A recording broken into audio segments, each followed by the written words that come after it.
Eu vou te contar a história do dia em que eu destruí a minha própria família. E a melhor parte, eu fiz isso sem gritar, sem xingar, sem quebrar um único prato. Foi na festa de 50 anos do meu pai, com todos os tios, primos e amigos importantes deles olhando. E o único instrumento que eu usei foi o aplicativo do meu banco. Na minha família, o seu valor era medido por uma coisa. Uma única coisa: o seu cargo. Meu pai era gerente bancário a vida toda. Aquele tipo de cara que chegava em casa às 7 da noite com a gravata impecável e um sorriso cansado de quem batalhou o dia inteiro. Meu irmão, o Pedro, seguiu os passos dele direitinho. Administração, na Federal. Estágio em empresa grande. Efetivação com 2 anos de formado. O orgulho da família. E eu era o artista. O vagabundo. O que não tinha um trabalho de verdade. Deixa eu te explicar uma coisa. Todo almoço de domingo na casa dos meus pais era a mesma tortura. A mesma humilhação mascarada de preocupação familiar.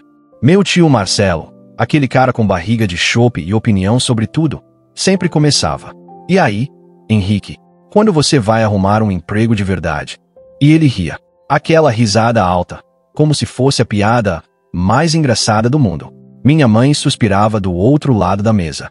Aquele suspiro carregado de decepção que eu conhecia desde criança. "Pelo menos o Pedro já está comprando um apartamento", ela dizia, mexendo no feijão, sem olhar para mim. E o Pedro? Ah, o Pedro. Ele sempre dava aquele sorriso. Sabe, aquele sorriso de superioridade. De eu sou melhor que você e todo mundo sabe. Cruzava os braços, encostava na cadeira e ficava ali, saboreando cada segundo da minha humilhação. Eles não viam o meu trabalho como trabalho. Eu era ilustrador freelancer.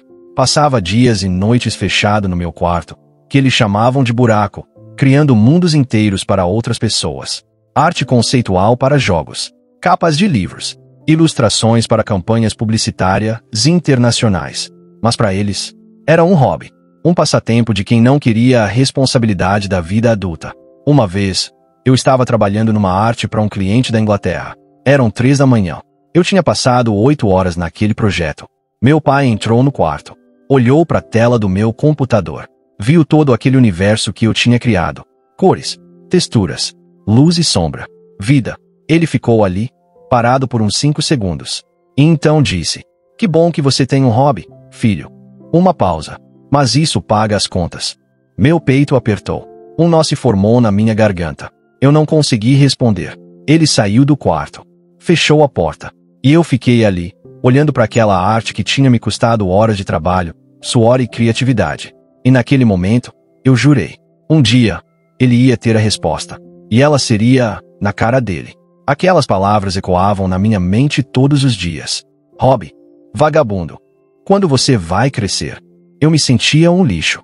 Um impostor na minha própria família. Comecei a evitar os encontros. Inventava desculpas. Dor de cabeça. Trabalho acumulado. Compromisso com o cliente. Qualquer coisa para não sentar naquela mesa de domingo e ouvir as mesmas indiretas. As mesmas comparações com o Pedro. Mas sabe o que era pior que a humilhação? A solidão. Eu estava ganhando bem. Vivendo confortavelmente no meu apartamento pequeno, mas aconchegante. Mas naquele ambiente familiar, eu sempre me sentia aquele menino de 15 anos. Magro. Inseguro. Sendo comparado ao irmão mais velho perfeito. Eu via as fotos das reuniões de família, no grupo do WhatsApp. Aniversários, churrascos, Natal. E eu nunca estava. Eles nem percebiam. Ou se percebiam, achavam que eu estava com vergonha de mostrar a cara. A verdade, eu estava com nojo daquela falsidade toda. Daquele teatro de família perfeita, onde eu era o único com defeito. Os meses foram passando. Eu mergulhei no trabalho. Me dediquei como nunca. Cada projeto era uma tentativa de provar para mim mesmo que eu tinha valor, que o meu trabalho importava. E então aconteceu. O contrato da minha vida. Uma empresa gigante de games dos Estados Unidos tinha visto meu portfólio online. Eles estavam lançando um jogo novo. Um RPG de fantasia que prometia ser o maior lançamento do ano. E eles queriam que eu criasse a arte da capa. A arte principal. Aquela que ia estar em todos os anúncios. Em todas as lojas. Na frente de milhões de jogadores. As negociações levaram 2 semanas. Reuniões por videochamada. Propostas. Contrapropostas. E quando o contrato chegou no meu e-mail, eu tive que ler 3 vezes para acreditar no valor. Era mais dinheiro do que meu pai ganhava em 5 anos de banco. Eu lembro de sentar na cadeira do meu escritório, olhando para a confirmação da transferência na minha conta. A primeira coisa que eu senti não foi alegria. Foi uma paz fria. A resposta que eu tanto procurava finalmente estava na minha mão. Eu não precisava mais provar nada para ninguém. Mas uma parte de mim, aquela parte que ainda sangrava com cada humilhação, queria que eles soubessem. Queria que eles engolissem cada palavra que tinham dito. E foi quando o convite chegou. Era uma quinta-feira à noite. Eu estava editando os projetos quando meu celular vibrou. Mensagem da minha mãe, no WhatsApp. Oi, filho. Vai ter uma festa para os 50 anos do seu pai no sábado que vem, na churrascaria do seu tio. Espero que você consiga arrumar um tempinho na sua agenda tão ocupada. Eu sentia a ironia pingando daquela mensagem. Agenda tão ocupada. Como se eu inventasse desculpas. Como se eu não quisesse estar perto deles. Bom, a segunda parte era verdade.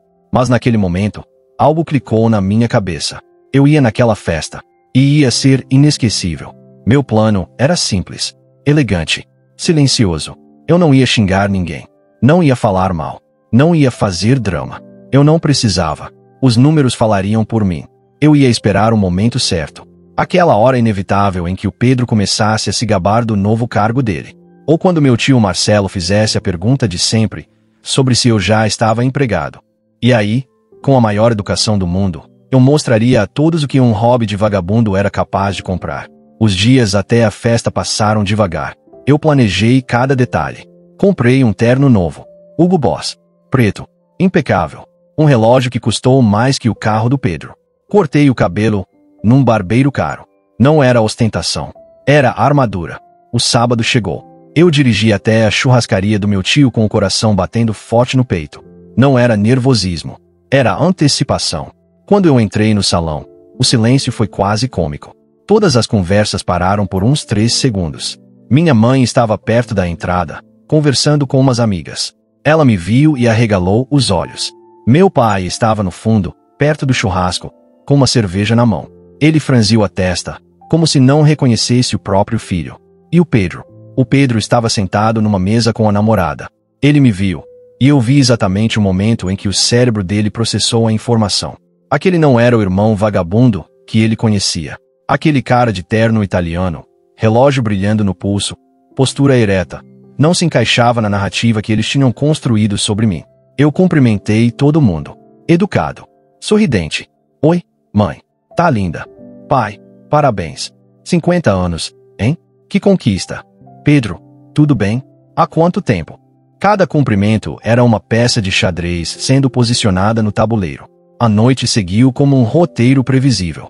Meu pai fez um discurso emocionado sobre trabalho duro e conquista. Sobre como ele tinha construído uma vida digna com honestidade e dedicação. Eu bebi meu uísque. Caro, suave. O Pedro recebeu os parabéns pela nova promoção dele. Supervisor, de não sei o que. Ele inflou o peito, aceitou os cumprimentos com falsa modéstia. Ah, não foi nada demais. É só trabalhar direito, né? E ele olhou para mim quando disse isso. Eu só sorri. As horas passaram. Churrasco, bebida, risadas falsas. Eu sabia que ia chegar. E chegou. Meu tio Marcelo, já na terceira cerveja, se virou para mim com aquele sorriso de pena que eu tanto conhecia. E aí, Henrique, já desistiu daqueles seus desenhos e arrumou um emprego de verdade. A mesa toda ficou em silêncio.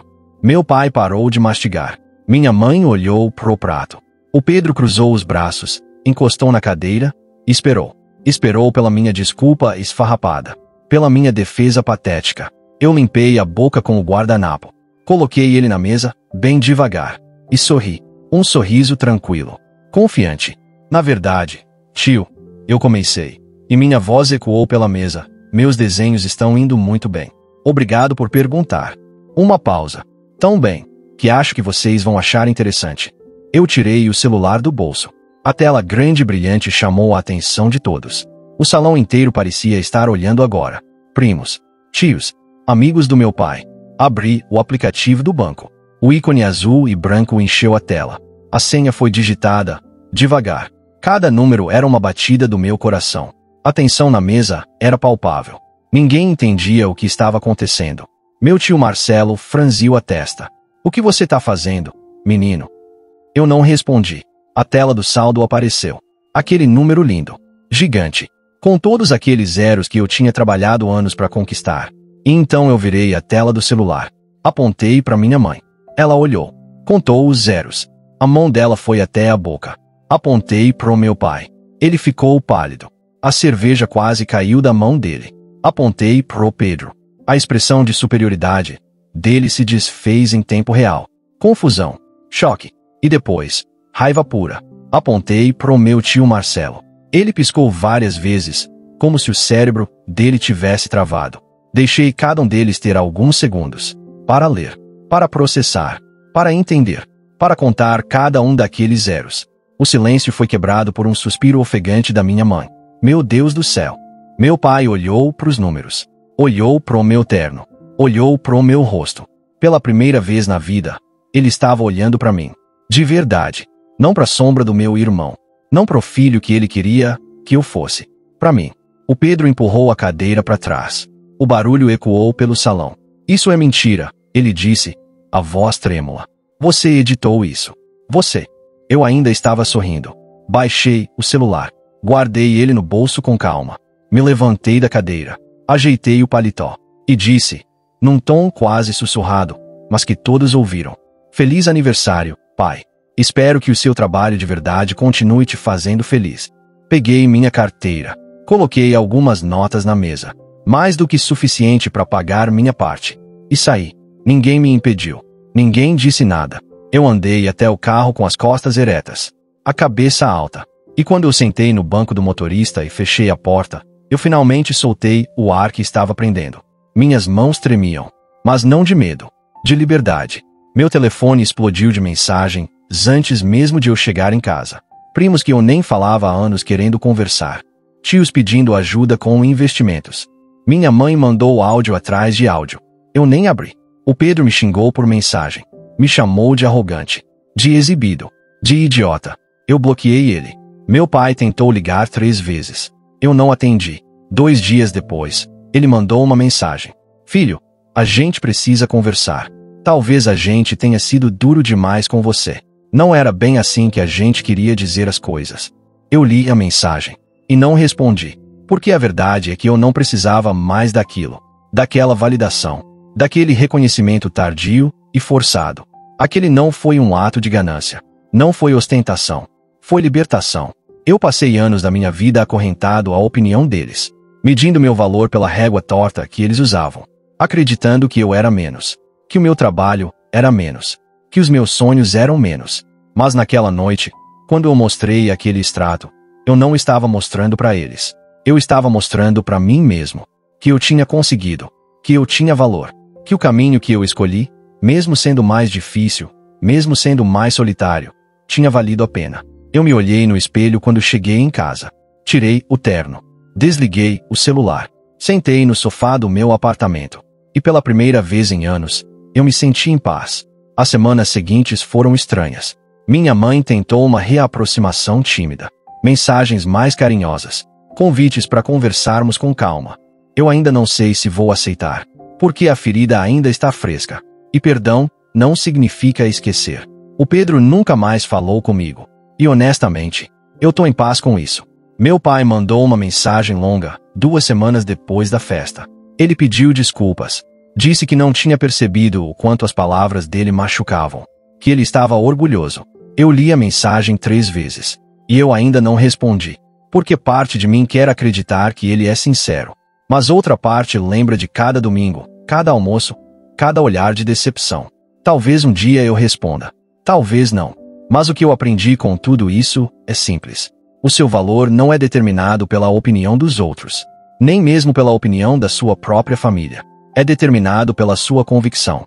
Pela sua coragem de seguir o caminho que você acredita, mesmo quando todo mundo tá te dizendo que você tá errado. Se você acredita no seu sonho, persiga com unhas e dentes. Vai ter gente te chamando de louco, de vagabundo, de sonhador. Deixa, porque um dia, a conta chega. E aí, o único extrato bancário que importa é o seu. E aí, me conta nos comentários. Você já foi subestimado pela sua própria família. O que você faria no meu lugar? Teria a coragem de mostrar o extrato? Se você acredita que todo mundo merece respeito, Independente da profissão que escolheu, se inscreve no canal e deixa aquele like. Porque tem muito mais história de justiça por vir. Valeu, pessoal. E lembra, o seu valor não tá na opinião de ninguém, tá em você.